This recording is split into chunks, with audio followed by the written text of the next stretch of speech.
بسم الله الرحمن الرحيم. صوت القاهرة.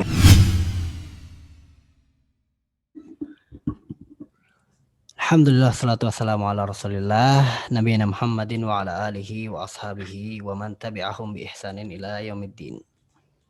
Selamat datang di podcast Suara Kairo bersama saya Arif Rahman Hidayat. Dan alhamdulillah kali ini telah hadir bersama kita Ustazuna Syekh Abu Yusuf Ahmad Ja'far hafizahullahu ta'ala, langsung dari Pulau Penyalai Riau ya Ustaz ya. Sekarang dilipat kain. Lipat kain, Masya Allah. Tayyib Ustaz, kaifa haluk Ustaz? Alhamdulillah, baik, Masya Allah. Alhamdulillah. Kaifa haluk Ustaz Arif? Masya Allah. Alhamdulillah. Tamam, kuisin, alhamdulillah. Ya, jadi kita pada kesempatan kali ini kita ingin sedikit mendengar kisah dari beliau, beberapa kesan-kesan atau apa yang oleh-oleh yang beliau dapatkan dari perjalanan beliau ini selama kurang lebih beberapa bulan terakhir dalam safari dakwahnya. Gitu. Ya, bisa jadi bahan untuk sharing juga untuk kami-kami yang memang belum pulang ke negeri tercinta seperti Ustazuna, dan semoga ini bisa jadi manfaat untuk kita semua. Fadol Ustaz, jadi kemarin itu keliling ke daerah mana aja Ustaz?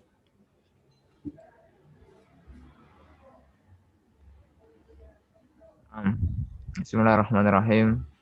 Assalamualaikum warahmatullahi wabarakatuh. Alhamdulillah, wassalatu wassalamu ala rasulillah wa ala alihi wa sahbihi wa mawala. La hawla wa la quwwata illallah. Kita bersyukur kepada Allah Subhanahu wa taala yang telah memberikan kepada kita kesehatan, nikmat iman yang selalu Allah Subhanahu wa taala berikan kepada kita. Ini adalah nikmat yang besar yang harus kita syukuri. Dan salah satu dari konsekuensi belajar ya atau menuntut ilmu tidak lain yaitu berdakwah di jalan Allah Subhanahu wa taala. Sebagaimana firman Allah Subhanahu wa taala, wal asri innal insana lafi khusrin illa alladziina amanu wa 'amilus shalihati wa tawassaw bil haqqi wa tawassaw bis sabr. Demi masa, kata Allah Subhanahu wa taala, sesungguhnya manusia dan semua manusia berada di atas kerugian, kecuali orang-orang yang beriman dan beramal saleh, lalu dia berwasiat atau menyeru kepada kebaikan, yaitu berdakwah di jalan Allah, dan bersabar ketika dia berdakwah, ya, ketika dia menuntut ilmu, ketika dia belajar, dia bersabar. Itulah firman Allah Subhanahu wa taala yang dibawakan oleh Syekh Muhammad At-Tamimi dalam kitabnya Ushul Ats-Tsalatsa, yang memotivasi kita semuanya untuk perhatian di dalam masalah ini.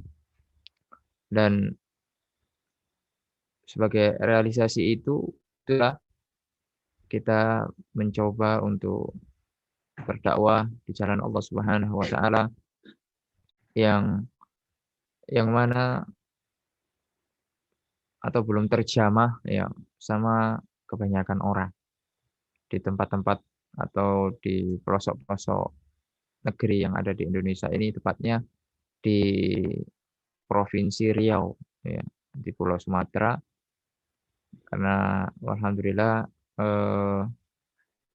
istri dari sini Riau, sehingga ada kesempatan untuk berdakwah di Riau ini gitu. Dan kita bergabung juga dengan Yayasan Markis Darul Quran was Sunnah yang ada di Lipat Kain, dan ada beberapa yayasan yang lain dan yayasan yang spesifik yang mengantarkan kita untuk ke pelosok negeri itu Yayasan Bina Kampung Madani dan Yayasan Bina Mu'alaf Bertauhid. Itulah yang kita bawa untuk di pelosok, karena sesuai dengan tujuannya, sesuai dengan nama yayasan tersebut.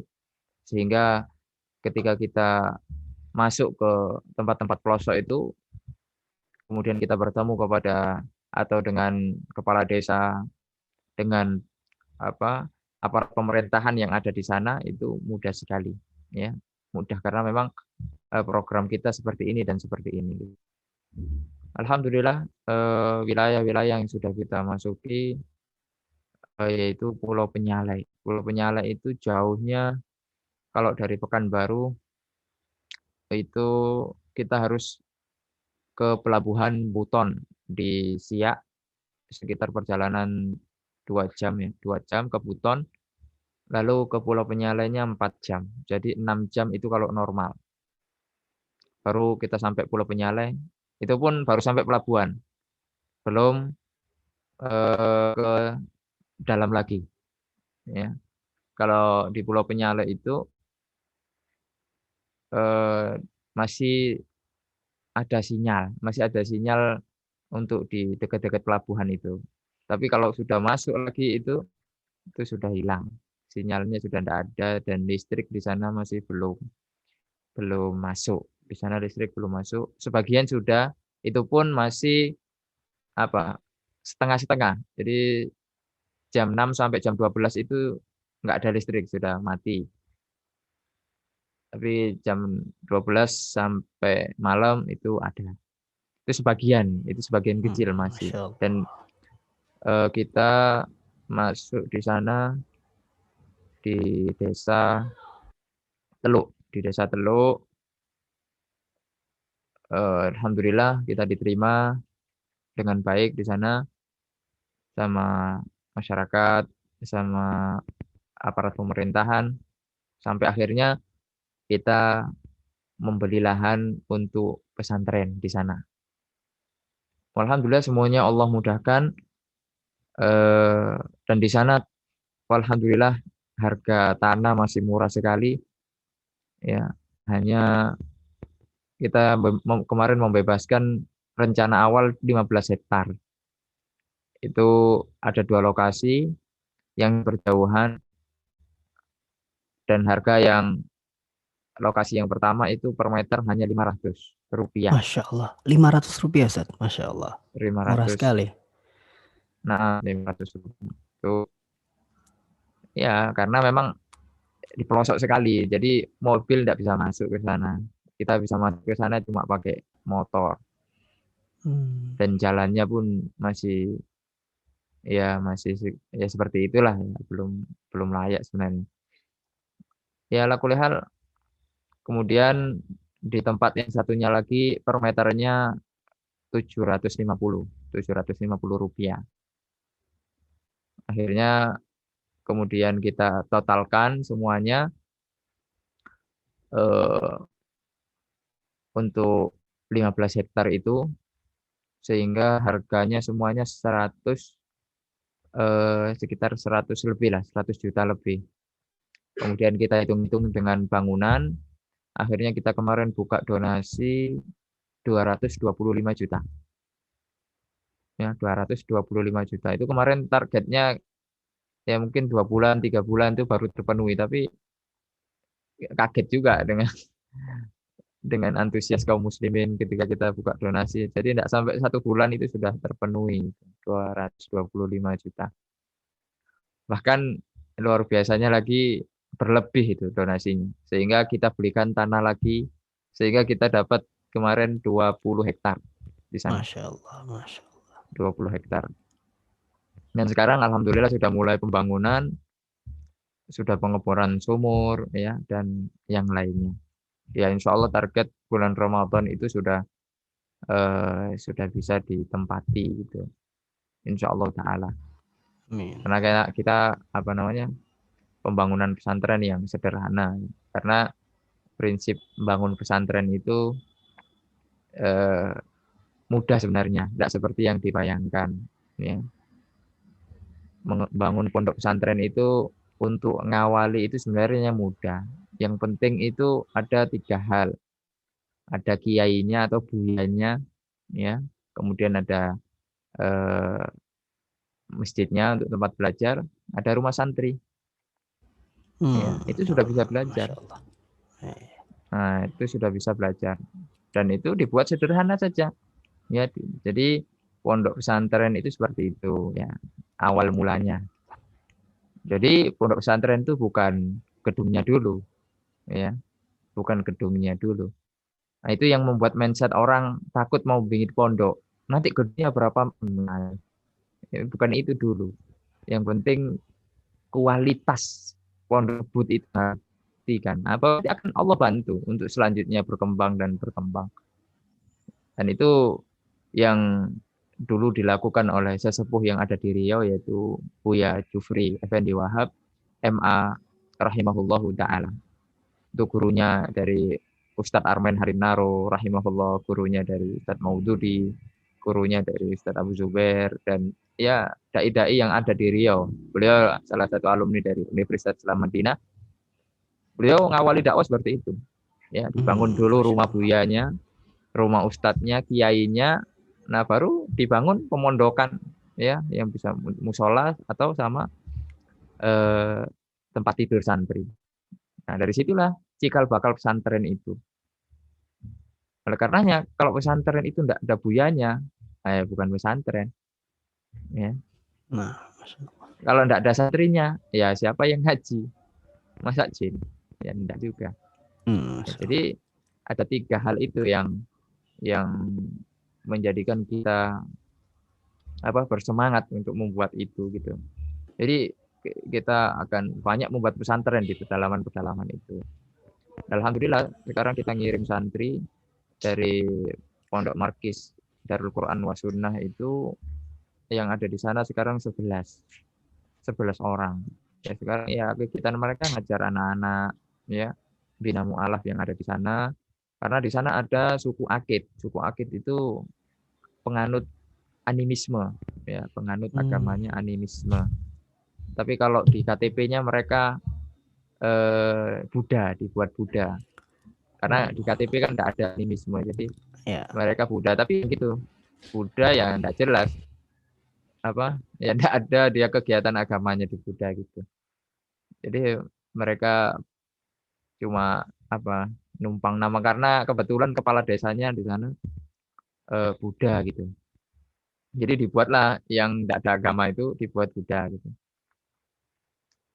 Nah, itulah realita yang ada di sana. Dan ketika kita share ke beberapa teman-teman kita para asatidz, bahwasanya kita ada agenda pedalaman, ya kita tidak nyangka juga mereka sangat mendukung gitu. Alhamdulillah kegiatan-kegiatan kita. Bahkan mereka turut andil untuk memberikan support, mungkin dana, doa, dan ilmu-ilmu mereka. Ya. Karena memang sebagaimana kata Dr. Musyafa Ad-Darini, yaitu yang sangat mendukung sekali beliau, sangat jarang sekali ya ustadz-ustadz yang bermanhaj salaf yang masuk-masuk ke pedalaman. Jadi ketika ada ustadz yang memulai untuk masuk, itu kita harus support, kata beliau. Jadi alhamdulillah, karena kita sudah kalah langkah dengan yang lain gitu. Misal dengan jamaah tabligh dan lain sebagainya. Boleh Anda potong sebentar? Ini seberapa urgent saudara-saudara kita di pedalaman tentang kebutuhan mereka terhadap dakwah sunnah ini, yang antum rasakan dan yang tim-tim temui? Iya, ya sangat urgent sekali. Ya terbukti dari mereka tidak ada yang membina untuk belajar sholat, untuk belajar ngaji.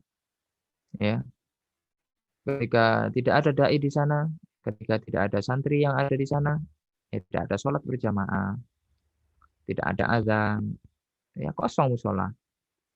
Jadi seperti itulah urgennya ya pembinaan masyarakat tentang agama Allah. Dan ketika kalau ada pembinanya di sana mereka semangat, ya mereka semangat sekali. memang ada sebelumnya itu dari teman-teman kita di Dewan Dakwah ya, dari Dewan Dakwah itu ada sebenarnya. Eh, ya itu, tapi untuk penekanan masalah akidah, masalah manhaj ya, itu ya masih perlu disempurnakan ya. Ini perlu disempurnakan. Alhamdulillah kita berusaha sekuat tenaga untuk membina masyarakat yang ada di sana. Sehingga kita kemarin sempat bikin yayasan juga di sana, yaitu Yayasan Bina Penyalai Madani. Ya, jadi agar masyarakat itu ada wadah ketika kita nanti menyalurkan bantuan atau menyalurkan apa yang bisa disalurkan di sana, ya bisa mudah ya dengan adanya wadah seperti itu. Alhamdulillah ya kemarin sudah diurus di notaris ya, ya tinggal menunggu saja.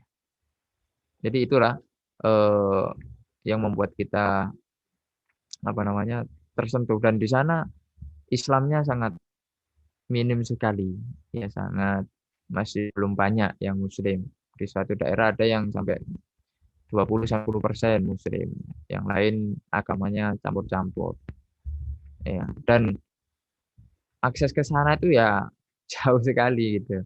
Dia tidak dijamah sama orang gitu. Orang mau ke sana itu nyari apa gitu. Ya, tidak ada yang dicari. Untuk nyari dunia ya tidak ada di sana. Ya sudah, kalau yang ke sana berarti ya berusaha kita nyari pahala aja gitu. Karena apa namanya? Ya dia pulaunya itu kalau di peta itu kan ada di tengah-tengah laut gitu. Apa Pulau Mendol kalau yang ada. Apa Mendol lah yang kalau di peta itu namanya. Mendol atau Penyalai itu. Nah, itu yang pertama kali kita masuk ke sana. Kalau saya masuk ke sana itu malah perjalanan ndak 6 jam ketika itu. Malah lebih lama lagi. Saya perjalanan ketika itu 16 jam malah. Karena lewat jalur lain. Kalau 4 jam itu jalur yang cepat ya. Pakai tengiri yang kapal boot itu. Kalau saya dulu ke sana pakainya yang pompong yang tok tok tok tok tok gitu ya. Jadi pokoknya jauh sekali lah perjalanan 16 jam ketika itu. Ala kulihal saudara-saudara kita di sana butuh dengan dakwah ya, terutama dakwah tauhid, karena masih banyak tersebar juga kesyirikan dan yang lain sebagainya. Nah, kemudian setelah dari sana kita coba ke tempat-tempat lain ya. Jadi kita ke suatu tempat itu tujuannya memang bagaimana kita bisa bermanfaat di sana. Kita lihat kebutuhan masyarakat itu seperti apa. Ya, kita lihat kebutuhan masyarakat. Jadi kita di sana itu enggak tiba-tiba ada tablik akbar gitu ya. Enggak kayak seperti itu. Kita membuka itu enggak kayak gitu. Jadi kita awal-awal kalau dakwah itu ke pedalaman tuh ya kita cari dulu pembesar kaumnya, siapa namanya? Amar pemerintah lah, apart pemerintah, kita ngobrol-ngobrol apa yang dibutuhkan di sini, apa yang kita bisa buat di sini ya. Nah, kemudian kita nyapa masyarakat ya, kita ke rumah.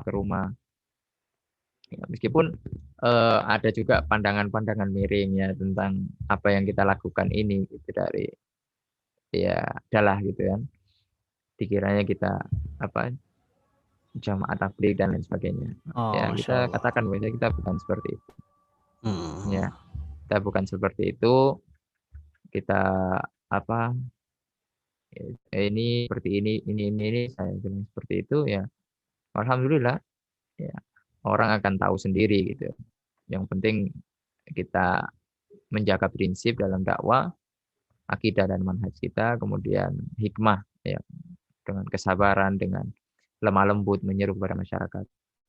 Jadi bukan, karena memang dakwah itu kan bukan hanya kursi ke kursi gitu, kajian. Ya bukan itu aja dakwah itu. Dakwah itu luas. Ya, dengan kita datang ke masyarakat, kemudian kita ngobrol-ngobrol dengan mereka, ngasih solusi, ya itu dakwah juga itu. Ya, dakwah juga. Alhamdulillah selama sepekan ya kita di sana ketika itu ya respon masyarakat positif lah. Apa yang kita buat, kita makan-makan bareng sama masyarakat, kita buat nyembelih ayam gitu ya. Alhamdulillah ini masyarakat tertarik, suka dengan kita. Nah, itulah peluang dakwah namanya. Jadi akhirnya kita analisa, ya udah kita buat pesantren di sana. Kita buat pesantren, kita beli kebun, ya, beli lahan karena memang sangat murah sekali dan di sana nanti akan ditanami kelapa, ya. Kebun kelapa sama pinang, kebun pinang itu. Ya itulah nanti yang akan menghidupi pondok dan prinsip yang ditanamkan di Markis itu memang pondoknya gratis ya. Pondok gratis.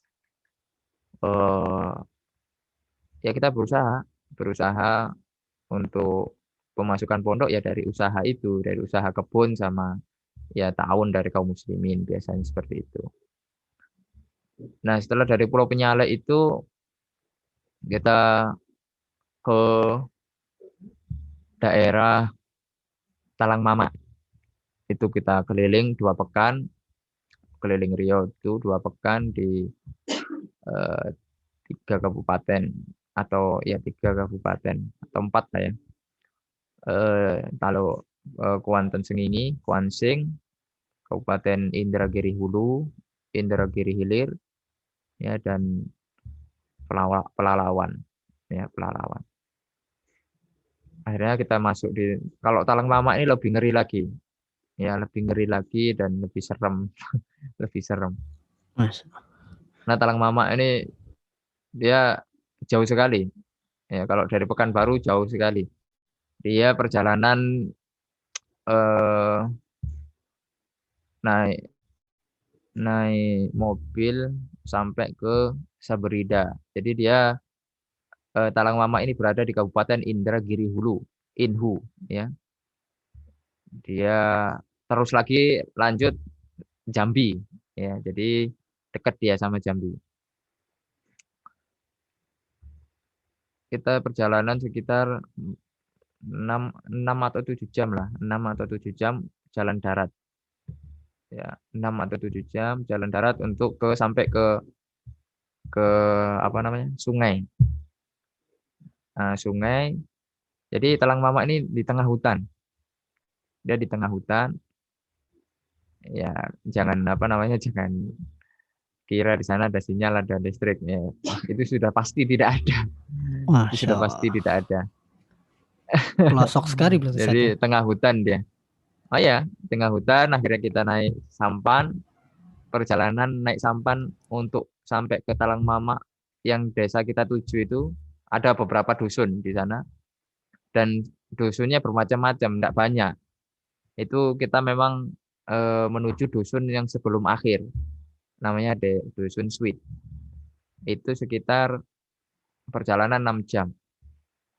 Ada lagi yang ujung Datai namanya, dusun Datai itu 1 hari perjalanan naik jalan sungai itu, naik sampan. Cuma kita nggak sampai ke sana karena ya apa namanya waktu dan agenda-agenda yang lain. Akhirnya kita sampai di dusun Sweet yang ada di sana sekitar 27 kakak. 27 kakak. 27 Ya, kakak. mereka hidup di tengah hutan. Masya Iya, Allah. cuma Di tengah 27 hutan hanya kakak. ada Itu mereka 27 hidup di kakak. tengah hutan. Iya. Jadi ada dusun-dusun yang lain ada. Ada dusun Sadan namanya, dusun sebelumnya itu ada juga. Tapi nggak banyak gitu. Dusunnya itu sedikit-sedikit. Apa namanya? Orangnya di sana itu sedikit-sedikit, tidak banyak. Ada yang menjadi pusatnya itu di tengah-tengah, ada masjidnya di sana. Ya, ya kita keduluan ya. Ustaz apa namanya? Udah masuk duluan ke sana. Apa UAS sudah masuk duluan ke sana. Jadi kita akhirnya apa yang bisa kita buat di sana selain apa bagi-bagi sembako karena di sana lebih parah lagi dari Penyalai. Di sana agamanya agama Talang Mama namanya. Oh, Masya Agama Allah. Talang Mereka Mama. nggak mengenal Apa agama, namanya? Ustaz. Ya animisme juga. Animisme juga. Hmm. Enggak tahu Animisme. agama mereka. Jadi memang animisme gitu. Ketika ditanya mereka ya talang mama gitu. Agamanya apa? Talang mama gitu. Masya. Dan ketika kita nemu saudara kita muslim, itu pun ya katanya di sana itu yang membedakan antara muslim dan tidak muslim itu cuma tidak makan babi aja itu katanya mereka. Mereka juga tidak sholat gitu, tidak sholat, tidak melakukan syariat Islam yang lain gitu, meskipun muslim gitu. Jadi memang sangat apa ya, ini sekali gitu ya, miris sekali gitu, Miris sekali. miris sekali. Dan peradaban itu belum masuk di sana. Peradaban untuk orang bisa maju gitu, orang berpikiran maju itu belum ada di sana. Maksudnya cita-cita untuk maju itu subhanallah.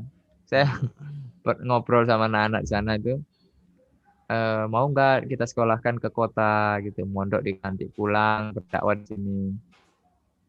Ada nggak cita-cita untuk ke kota gitu? Nggak ada katanya. Nah terus ngapain? Ya ya nanti aja lah. Saya ini aja, nggak ada cita-cita ke kota. Maunya ya masuk hutan aja, bantu mama nyari uang katanya. Berarti Jadi masih tertutup dari dunia luar Sat ya? Apa ya? Oh iya, tertutup sekali. Nggak mengenal dia dunia luar itu. Memang mereka ada sekolah, cuma sekolahnya itu cuma 2 kelas. Dan itu jarang anak-anak di sana itu lulus SD. Jadi kadang cuma kelas 3 udah selesai mereka. Jadi jarang sekali anak-anak di sana itu lulus SD. Sehingga pendidikan itu rendah sekali di sana. Dan untuk ke sekolahan itu yang di dusun Suwit itu jalan kaki, masuk hutan nyebrang sungai itu 1,5 jam lah. 1,5 jam lebih lah. Itu jalan kaki. Dan itu di hutan banyak mereka enggak pakai sepatu, pakai sendal mereka. Jadi saya sempat ngiringi mereka itu untuk ngantar mereka ke sekolah itu ya memang waduh, kalau saya hidup di sini ya enggak kuat saya rasanya. Jadi mereka itu luar biasa gitu. Jadi perjuangan mereka. Jadi ya kita juga tergugah juga gitu. Tapi kita masih belum nemu program apa yang pas di sana gitu. Karena muslim sangat minim sekali gitu. Kita mau bikin pesantren ya nggak mungkin gitu. Ya bunuh diri lah istilahnya. Cuma kita ada rencana bikin rumah belajar aja gitu, rumah belajar atau rumah baca gitu. Ya minimal mengajarkan ke mereka itu kalau kita masuk atas nama agama mereka tidak terima. Jadi kita masuk ke sana itu atas nama sosial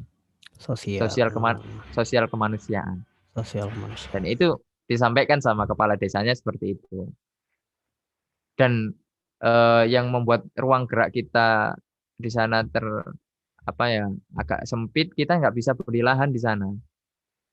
Karena di sana itu kan hutan dilindungi, ya. Taman Nasional Bukit 30. Ya kalau antum lihat di peta itu yang hijau itu, Taman Nasional Bukit 30. Nah, itu di situ tengah-tengah situlah Talang Mama tuh. Jadi dia enggak bisa milik pemerintah nih. Hutan itu enggak bisa otak-atik. Ya, seperti kita beli kebun, kita buat ini, itu susah sekali. Iya, sulit sekali. Makanya kita gimana caranya gitu. Ya, rencana ke depan kita akan mungkin buat rumah belajar lah, untuk belajar baca. Jadi kita ngirim santri ke sana ngajarin mereka itu baca tulis gitu, baca tulis. Ya minimal mereka bisa baca kemudian tahu dunia luar gitu. Sehingga ketika di dunia luar kadang orang bisa terbuka pikirannya. Kalau orang enggak keluar itu kolot sekali. Ya. Jadi dimulai dengan mengedukasi ya, Sat. Iya, edukasi dulu, pendidikan dulu, ya. Pendidikan dulu di beberapa dusun yang ada itu memang yang membutuhkan lah. Ya. Jadi ya memang kalau di pedalaman tuh anaknya itu ori-ori. Masih tidak terpengaruh dengan gadget, tidak terpengaruh masih murni ya. Hal-hal yang ya murni dia. Ya main-main di sungai mereka itu. Dunia tanpa gadget gitu. Saya 2 hari ada di sana, Nah, itu melihat kehidupan mereka, ada yang sampai kerja tengah malam, ya itu masih anak-anak itu. Ya ketika Masya ditanya, "Itu kerja apa?" "Ngayak di hutan." "Itu apa?" "Jernang namanya." Dia itu buat jernang, itu dibuat untuk herbal. Jadi sampai Hmm. tengah malam mereka itu. Oh, apa apa satu hari biasanya dapat uang katanya. Ya, mereka untuk ngomong tuh malu, maksudnya masih belum bahasa Indonesia mereka bisa, cuma nggak terlalu jelas gitu bahasa Indonesianya. Oh. Jadi kadang ya kita harus dekat gitu. Kita harus apa namanya? Dekat dengan mereka gitu.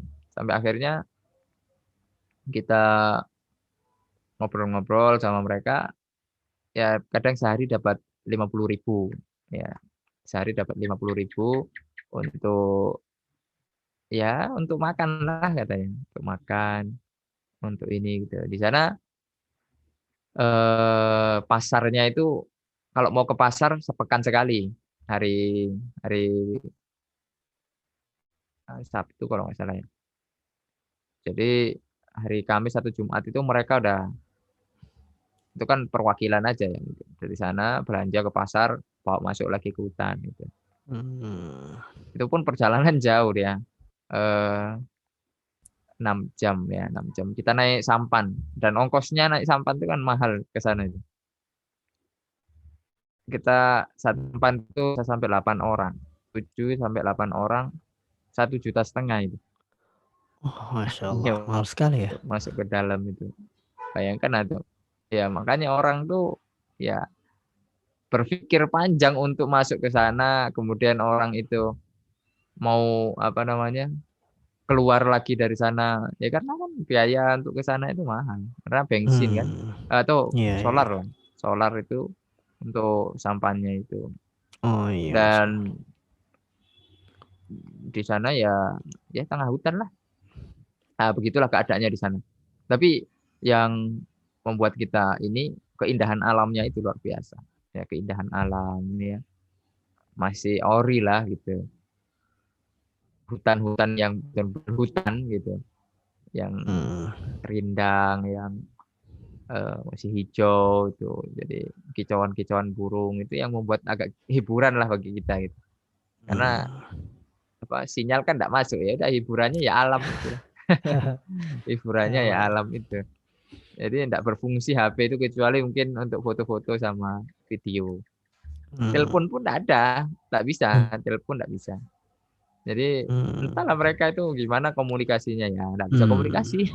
Akses komunikasi dan informasinya berarti sedikit terputus ya, terbatas banget ya.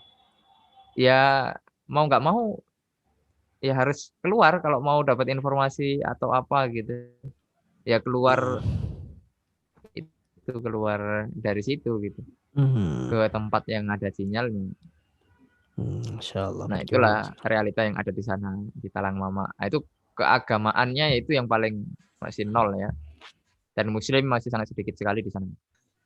Ya bukan hanya kesyirikan, kekafir kekafiran, kesyirikan pasti banyak sekali. Ya untuk manggil-manggil roh itu ya. Jadi biasa ada apa ritual-ritual manggil roh itu, ada kayak datuk-datuknya itu. Apa namanya? Hmm. Bapak batin ya, bapak batin istilahnya itu. Jadi itulah kayak di sana. Di sana masuk juga dai-dai dewan dakwah masuk. Hmm. Eh, memang program-program dari dewan dakwah itu memang masuk seperti itu. Ya kita kan aja gitu untuk lebih menekankan masalah akidah lagi, manhaj lagi ya kalau masuk ke sana itu. Nah, nah. Ya itulah ke Talang Mama, kita kemarin juga bawa bantuan dari kaum muslimin, sembako-sembako, Hmm. eh, dan kehidupan di sana ya miris sekali. Jadi kehidupan di sana itu untuk terang benderang itu ya cuma sampai sebelum maghrib. Habis maghrib itu Masya udah Allah. ada kehidupan lagi, udah gelap. Nggak ada Udah listrik, Ustaz? gelap. Mau kemana? Nggak ada listrik. Hmm. Jauh. Gimana listrik mau masuk ke sana? PLN masih mikir lah, Masya Allah, Masya Allah. mikir-mikir juga. Mungkin banyak kerugiannya daripada ininya. Ya wallahu alam, apa pertimbangannya kita nggak tahu juga. Dan ada sih 1-2 punya ini apa genset itu pun satu rumah itu 2 rumah kalau nggak salah itu pun ya nggak terlalu fungsi kali, mereka kan hemat juga, ini kan mahal. Dan kehidupan sana ya memang benar-benar ya di bawah rata-rata lah, kemiskinannya itu ya memang di bawah gitu. Ketika kita bawa ke sana bantuan ya mereka sangat senang sekali, sangat ya bahagialah gitu dengan apa namanya ya akan ada agenda rutin insya Allah ke sana gitu. Kita lama kemudian yang dengan segala macam apa ya perniknya lah ya, kita lama itu seperti itu gitu. Dan memang ya apa namanya modal taruhan nyawa kalau masuk ke sana itu ya, kalau masuk ke pedalaman itu apa namanya di tengah hutan. Tapi alhamdulillah sempat dengar kabar katanya sebelum kita masuk kan kita apa namanya tanya-tanya siapa yang sudah pernah sana atau aksesnya gimana. Itu katanya di setiap lini-lini sungai itu banyak buaya gitu. Dan ya itu kita kan sempat khawatir juga. Kita bismillah aja lah gitu kan. Kalau emang misalnya kita dimakan buaya ya udahlah. Jadi setelah kita ini ternyata enggak ketemu kita sama buaya, enggak ada gitu. Alhamdulillah. Katanya sih ada mitosnya juga di sana. Jadi buaya itu sudah perjanjian nggak boleh masuk ke daerah Talang Mamak situ gitu. Ya, wallahu alam itu mitos-mitos dari orang sana itu. Itu entahlah. Ada orang-orang itu kan ya masih belum mengenal agama. Jadi mitos itu masih sangat kental di sana itu. Kuat sekali gitu. Ya, alhamdulillah lah orang-orang yang di kota, orang-orang yang sudah mengenal sunnah ya. Orang-orang yang sudah bertauhid ini harus banyak disyukuri. Ketika kita melihat di sana itu kan hati kita kan dari tersentuh itu. Kemudian ya memang betul-betul pengaplikasian ya pembahasan para ulama tentang dakwah di pedalaman itu kita tahu keadaan kondisi itu. Ya, jadi saya sempat mikir pembahasan udzur bil jahal itu gimana kalau diterapkan di sana gitu. Jadi katanya kan zaman sekarang sudah enggak ada udzur bil jahal. Ternyata kenyataannya itu di sana itu seperti itu gitu. Tidak ada masuk listrik, tidak ada masuk jauh dari mana-mana. Ya memang ada pengecualian ya di sana orang baru masuk Islam sama orang yang tinggal di hutan. Ya mungkin mereka masuk di situ. Dan doa-doa atau dai-dai, para duat itu ya jarang masuk ke sana gitu. Jarang masuk ke sana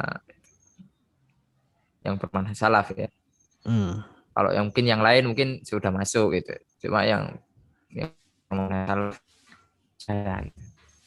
Ya itulah yang kita coba garap bersama Yayasan Markis ya, dan yayasan-yayasan yang ada di bawah Markis itu ya Bina Kampung Madani dan Bina Mu'alaf Bertauhid ya bersama Ustadz Firdaus ya, Ustadz Firdaus Bashir Hafizahullah. Nah itu yang destinasi yang kedua, pedalaman yang kedua yang kita masuk. Kemudian kita ke pedalaman di tidak terlalu jauh kalau ini di Ludai, masuk pedalaman juga soalnya pedalaman itu kalau menurut Ana itu yang tidak ada listrik sama tidak ada sinyal. Itu pedalaman tuh. Definisi pedalaman ya. Ya, tidak ada masuk indikasinya. Dan peradaban masih belum terlalu masih benar-benar ori, kemudian kehidupannya tidak terlalu ya masih terbelakang. Nah, itu pedalaman itu. Ya, makanya kalau di Jawa itu jarang kita temui tempat-tempat seperti itu ya, mungkin ada ya, cuma rata-rata kan listrik sudah masuk kalau di Jawa itu. Jadi kalau listrik sudah masuk kan otomatis TV masuk. TV masuk, peradaban barat masuk. Ya meskipun kita temui juga ada di suku Akit sana, di Penyaleh, di ini mereka ada punya TV juga. Cuma kan terbatas gitu karena listrik juga masih belum masuk ke sana. Pakai diesel pun itu ya mereka terbatas itu. Nggak nonstop itu yang sudah dari 24 jam ya.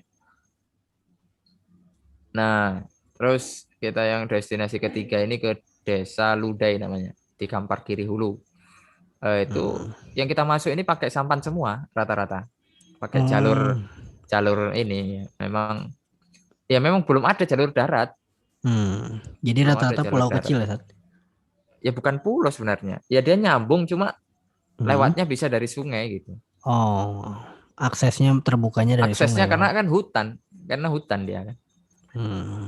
Nah, di sana itu kebetulan adalah kampungnya Ustadz Firdaus sendiri. Kampung Ustadz Firdaus yang pembina Markis itu, pembina Yayasan Markis dan yayasan-yayasan yang lain. Beliau memang berasal dari sana, di Ludai itu. Kemudian waktu kecilnya beliau pindah ke Lipat Kain. Jadi dari Lipat Kain ke Ludai itu membutuhkan waktu kita ke Desa Gema dulu. Desa Gema itu kayak pelabuhannya, ibaratnya pelabuhan. Itu 1 jam perjalanan. Kemudian untuk masuk lagi ke dalam desa Ludainya naik sampan itu 3 jam. Jadi 4 jam lah berjalan dari Lipat Kain ya. Kalau dari Pekanbaru ya tinggal nambah 1,5 jam atau 2 jam. Nah itu di sana luar biasa, indah sekali. Kalau di daerah Kampar Kiri ini, Kampar Kiri Hulu sana, alhamdulillah semuanya Muslim. Alhamdulillah. Jadi kita belum dengar ada yang kafir, maksudnya agama yang non Muslim di sana tidak ada. Alhamdulillah sudah Muslim ya. Rata-rata kalau di Kampar tuh banyak Muslimnya. Beda dengan di Penyalai sama di suku Talang Lama. Alhamdulillah kita sudah 2 kali ke sana dan agenda kita ke sana ya itu kayak menyapa masyarakat, kemudian bertemu dengan tokoh-tokoh masyarakat yang ada di sana. Ya, kemudian ya ngantar sembako ya. Dan alhamdulillah kita kemarin dan insya Allah akan bangun pesantren di sana.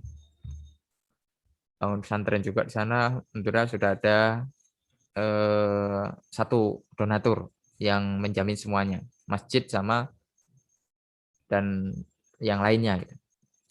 Jadi insya Allah sudah cukup untuk pembangunan itu ya. Entah nanti mungkin buka donasi untuk tambahan-tambahan, kita tidak tahu juga. Tapi kemarin alhamdulillah sudah ada yang 1 orang donatur yang ngirim uang khusus untuk pembangunan pesantren yang ada di Desa Ludai itu. Ya alhamdulillah ya kondusif lah, nanti mungkin di sana dibuat untuk penghafal Al-Quran karena kan memang jauh dari sinyal ya, mungkin bisa cepat hafal gitu. Mandinya di sungai, seger sekali di sana, luar biasa. Mungkin nanti sudah lihat video kan yang ada di sana itu.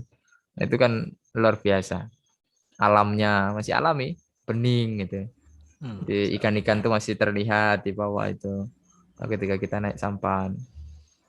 Ya nikmat sekali sebenarnya. Jauh dari hiruk pikuk lah dakwah di kota ya. Kemarin kan sempat pulang ke kampung atau dakwah di kota gitu ya. Nah, Masya Allah. jadi ya itulah saya juga tidak terlalu ini ya. Intinya di mana saja lah kita berdakwah, yang penting kita jaga keikhlasan. Ya, kita jaga keikhlasan. Meskipun pulang kampung ya menjadi opsi pertama ya. Tapi kalau misalnya tidak bisa dakwah di kampung, banyak hal-hal yang lain di tempat, kenapa tidak? Yang penting kita bermanfaat ya untuk kaum muslimin itu. Itu kan intinya kan seperti itu. Masya Allah. Tapi Ustaz, boleh bertanya sedikit nih, apa sih kira-kira tantangan-tantangan terbesar ketika kita memulai masuk ke dusun-dusun tersebut atau ke pelosok-pelosok ini gitu, tantangan dakwah yang menurut antum ini jadi tantangan besar gitu untuk kita? Sebenarnya tidak ada tantangan besar ya, tidak ada tantangan besar. Karena mindset kita harus dirubah. Jadikanlah tantangan itu menjadi peluang. Jadi tidak ada tantangan. Jadi itu peluang, bukan tantangan. Ya. Karena sudah sunnatullah, dakwah tauhid pasti ditentang. Nah, itu sudah sunnatullah, ya. Di mana-mana, ya. Tapi kan kita bisa mengemas dengan baik. Yaitu tadi ada dua hal yang harus dijaga ketika kita dakwah di mana saja, terutama apalagi dakwah pedalaman. Tidak bisa kita keras-keras dakwah pedalaman itu. Ya, ta'liful qulub itu penting sekali. Makanya kita tetap menjaga prinsip. Tidak boleh kita gaduh-gaduh manhaj ya. Istilahnya di sana senang, di sini senang ya, tidak bisa juga. Prinsip kita tetap jaga. Ya, hak-hak, batil-batil. Ketika ada acara-acara adat-adat yang menyimpang ya kita tidak mau ikut, meskipun kita diminta untuk mimpin ya kita katakan kita tidak seperti ini, kita seperti ini, harus dikatakan. Nah, itulah prinsip harus kita jaga. Misalnya adat-adat nggak mungkin kita misalnya ada adat-adat dari suku-suku yang tertentu itu yang manggil-manggil roh kemudian kita ikut-ikutan. Tidak mungkin juga ya. Masa kita mendukung kesyirikan? Ya itu kan tidak mungkin.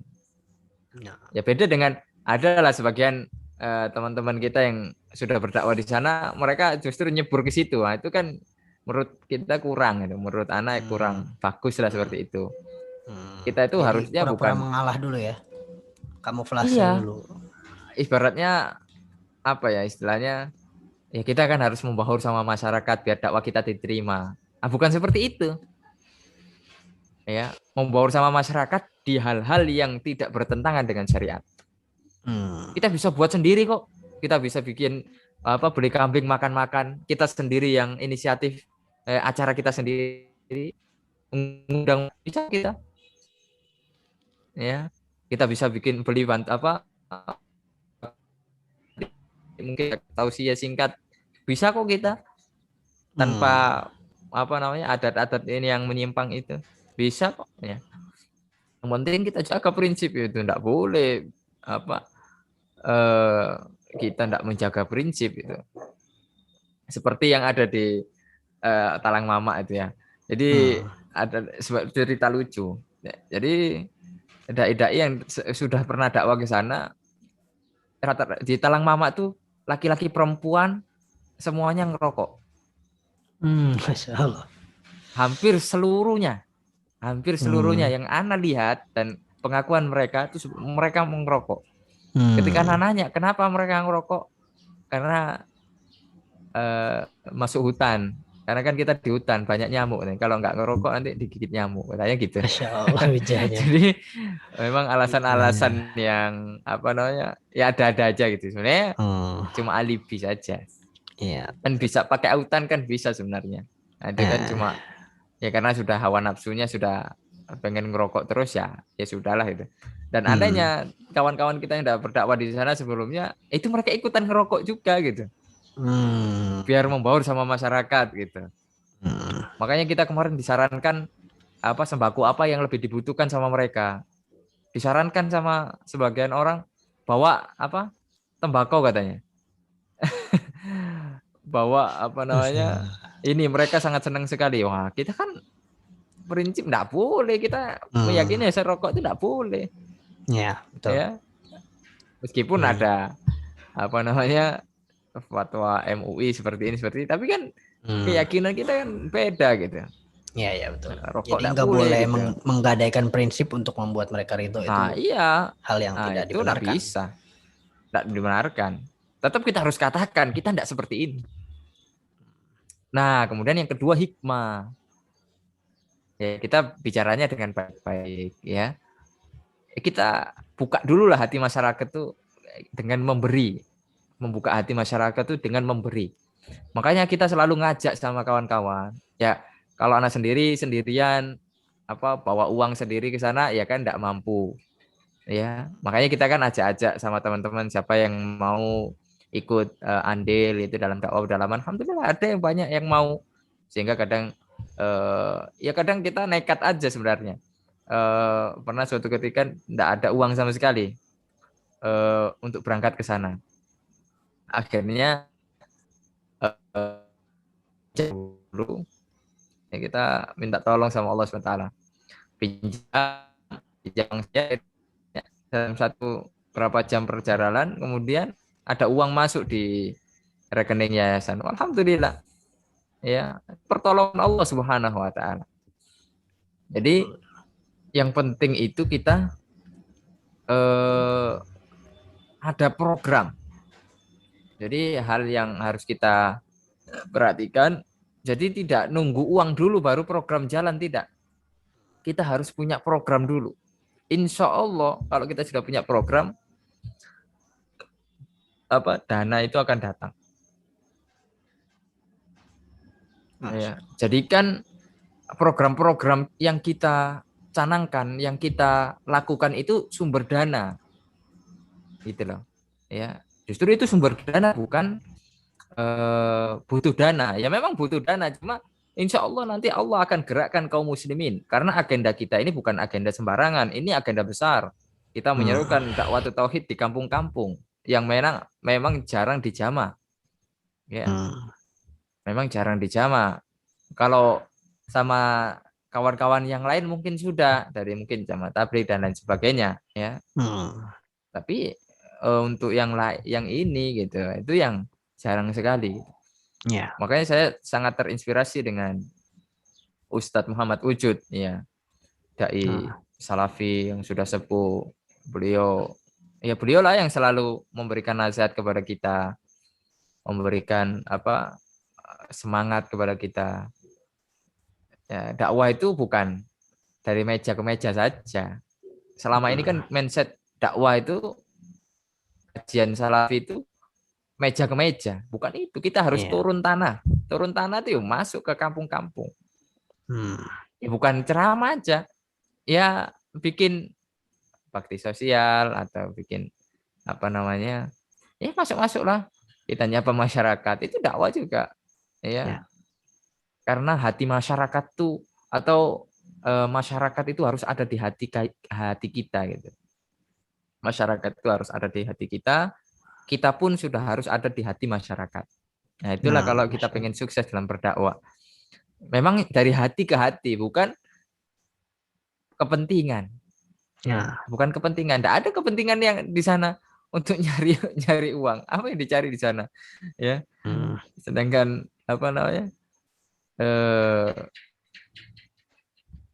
jadi kalau ada pertanyaan misalnya, kalau waktu amplopnya berapa sih? Nah, itu kan pertanyaan lucu sekali. Jadi kalau kita itu amplopnya berapa sih? Nah, itu kan kocak, itu konyol tuh. Justru kita yang bawa amplop ke sana, dibagi-bagi. Nah, itu yang kadang tidak terpikir oleh orang-orang gitu. Dikiranya kita di sana nyari uang, enggak gitu. Memang kita ya terpanggil untuk sana. Ya. Semoga bisa menjadi motivasi bagi yang lain. Dan alhamdulillah banyak ustadz-ustadz yang WA kami, WA anak, pengen ikut andil untuk ya kapan-kapan untuk ikut masuk pelosok-pelosok. Jadi banyak yang tertarik dengan program kita dari ustadz-ustadz kita. Karena kita tahu lah katanya, saya pernah dicurhati sama ustadz dakwah di kota itu kadang mematikan hati ustadz katanya. Ya kita kadang ya rebutan tempat, kadang ya itulah masalah-masalah, banyak kan masalah-masalah dunia lah. Ya itu kan merusak keikhlasan ya. Ya bukan berarti dakwah di kampung pasti ikhlas ya, enggak juga. Ya kita kan tetap dimanapun kita menjaga keikhlasan itu kita terus jaga, karena ikhlas itu berat. Lillah ya aziz kalau kata Imam Ahmad itu. Nah, jadi itu sebagai gambaran aja di dakwah di kampung tuh ya harus kita berkorban gitu. Ya, harus berkorban. Nah, ya, makanya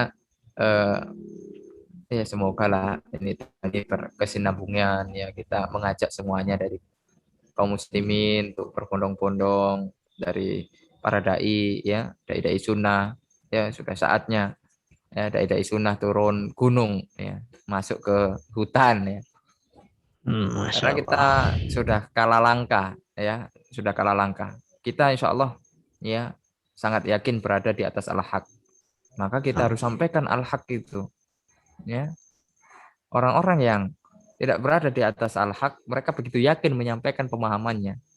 Ya. Orang-orang pendeta-pendeta ya yang melakukan kristenisasi, mereka masuk sampai sana ya, mereka masuk mereka. Jadi kita sudah kalah langkah, makanya ya kita harus tetap ambil bagian di dalam dakwah ini. Kalau kita nggak bisa, tenaga kita nggak bisa ke sana, ya sudah.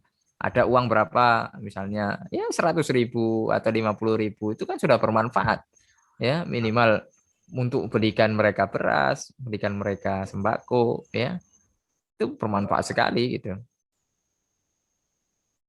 Saya bikin apa namanya, sering upload itu untuk menggugah hati kaum muslim sama-sama tahun ya untuk dakwah pedalaman ini gitu.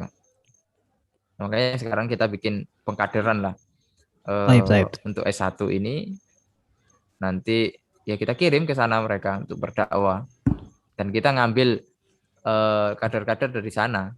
Jadi siapa yang semangat, pemuda-pemuda yang semangat, ya kita bawa ke sini, bawa ke Lipat Kain untuk dididik,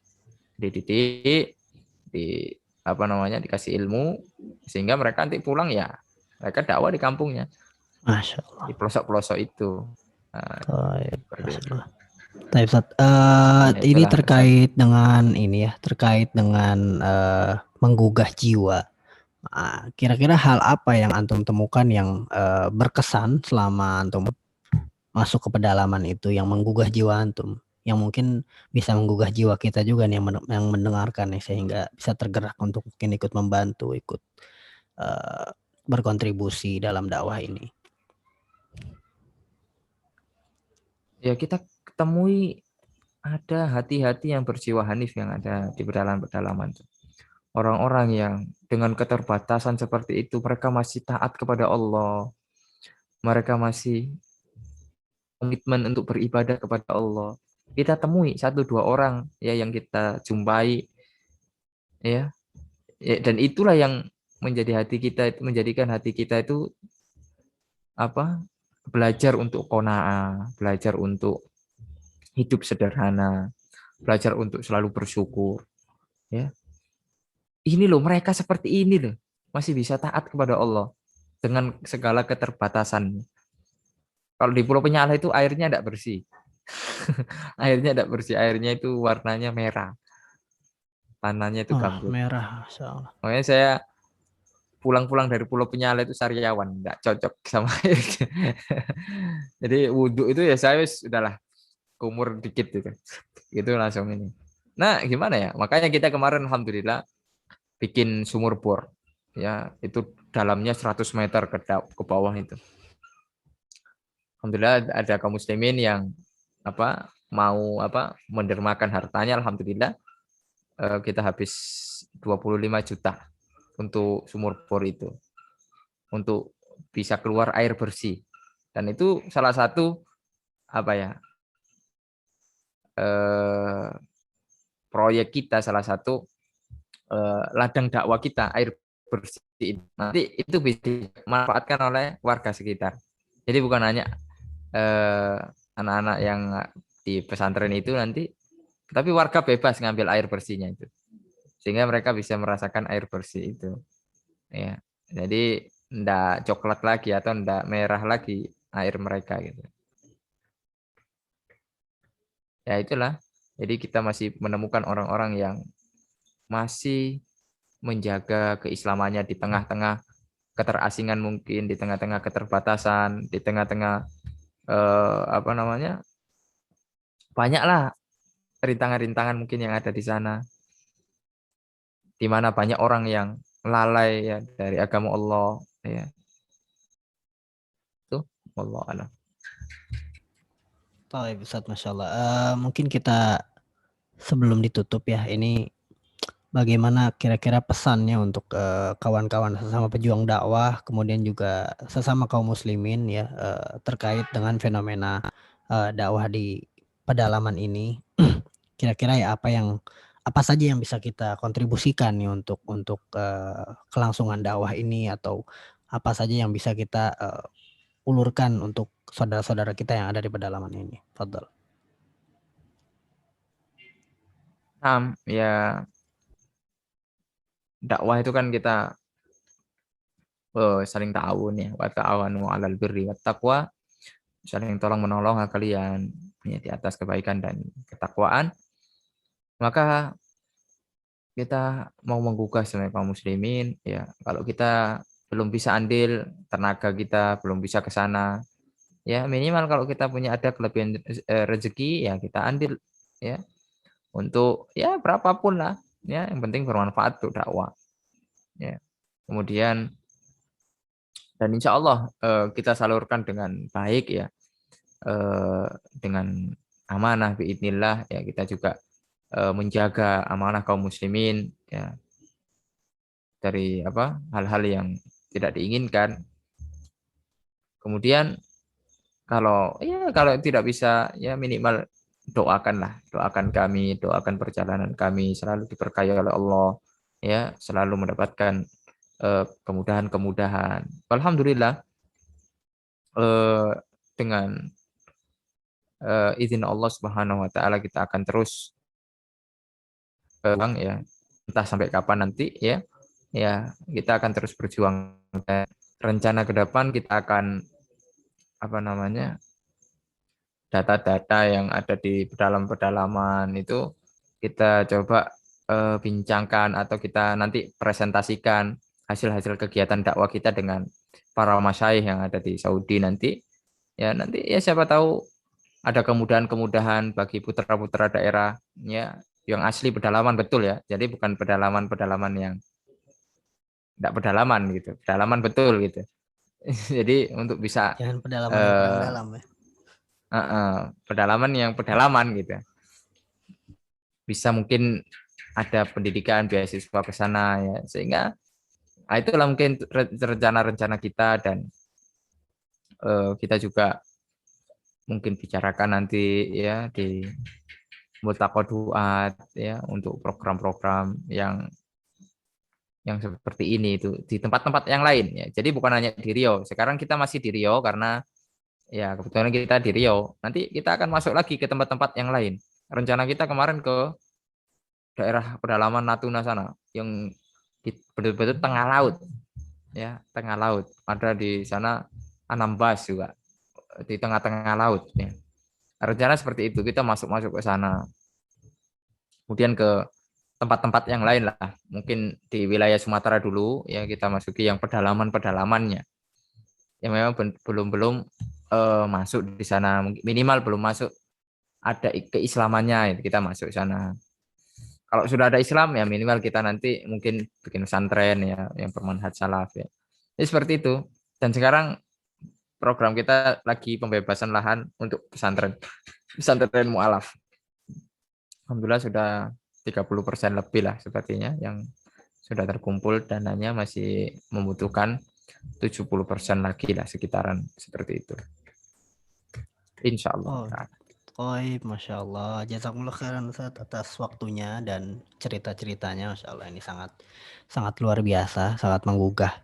Semoga kita semua bisa membantu dengan kontribusi apapun ya, minimalnya dengan doa, dan semoga Allah Subhanahu wa taala memudahkan langkah antum dan juga tim dalam segala upaya dalam dakwah ini. Kemudian semoga Allah Subhanahu wa taala juga mengistiqomahkan kita di atas jalannya yang hak hingga akhir hayat kita. Baik, barakallahu fikum Ustaz. Mungkin kita tutup cukup sekian. Subhanakallahumma wa bihamdik asyhadu an la ilaha illa anta astaghfiruka wa atubu ilaik. Saya Arif Rahman dari Kairo Bersuara. Assalamualaikum warahmatullahi wabarakatuh. Waalaikumsalam warahmatullahi wabarakatuh.